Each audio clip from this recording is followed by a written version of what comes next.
falar a respeito de um assunto chamado de taxonomia. O que seria taxonomia? Taxonomia seria a classificação dos seres vivos. A ciência se preocupa já há muito tempo em classificar seres vivos. Agora, para que classificar? Vou dar um exemplo para você entender.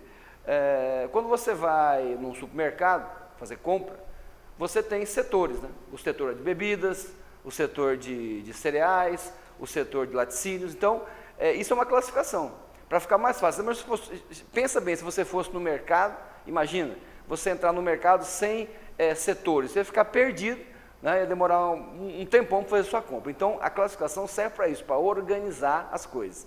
E a biologia, há muito tempo, se preocupa em organizar os seres vivos. Bom, o primeiro indivíduo que pensou em classificar seres vivos foi um cidadão chamado Aristóteles. O famoso filósofo grego Aristóteles, lá na Grécia Antiga, ele já se preocupava em classificar seres vivos. E ele fez uma classificação, só que a classificação que o Aristóteles criou ficou conhecido como classificação, aqui ó, artificial. Por que artificial? Foi uma classificação sem muitos critérios. Aristóteles não tinha muito parâmetro para classificar seres vivos. E ele criou uma classificação que hoje qualquer criança sabe o que é. Ele classificou, por exemplo, animais em animais aéreos, animais que voam, tá? Classificou animais no grupo dos aquáticos, animais que estão dentro d'água, e também os animais terrestres. Então, uma classificação muito básica, muito simples, creditada a Aristóteles, ficou conhecido como classificação artificial.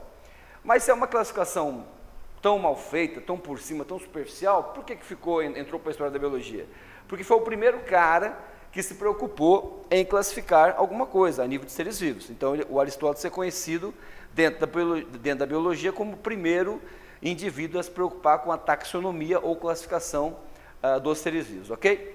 Bom, aí, bastante tempo depois, surgiu um outro cidadão, cientista, naturalista, que se preocupou também em classificar seres vivos. Esse foi o chamado Linneu. O nome dele completo era Carl van Linné, popularmente Linneu. Bom, o Linneu, ele também se preocupou em classificar seres vivos. A classificação que o Linneu criou em 1735 foi uma classificação tão criteriosa, tão bem feita, que até hoje a base da classificação moderna usa os critérios que Linneu criou. Bom, o Linneu basicamente criou uma escala de classificação, conhecida como escala de Linneu. Bom, ele usou um critério que é você perceber diferenças e semelhanças entre seres vivos. Por exemplo, você pega o ser humano, o homem, e um sapo. Tem semelhança entre os dois? Lógico, eles são animais, então pertencem a um reino animal. Tem diferença? Vixe, um monte. Então essas diferenças que classificam o sapo, por exemplo, como anfíbio, e nós, seres humanos, como o conhecido Homo sapiens, que é a nossa classificação, a nossa nomenclatura científica, ok?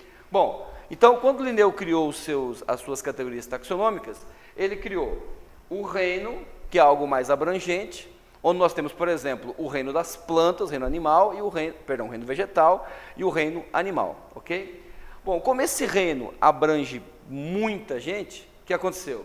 O reino, ele foi separado em classes. As classes foram separadas em ordens e as ordens separadas em gênero e espécie.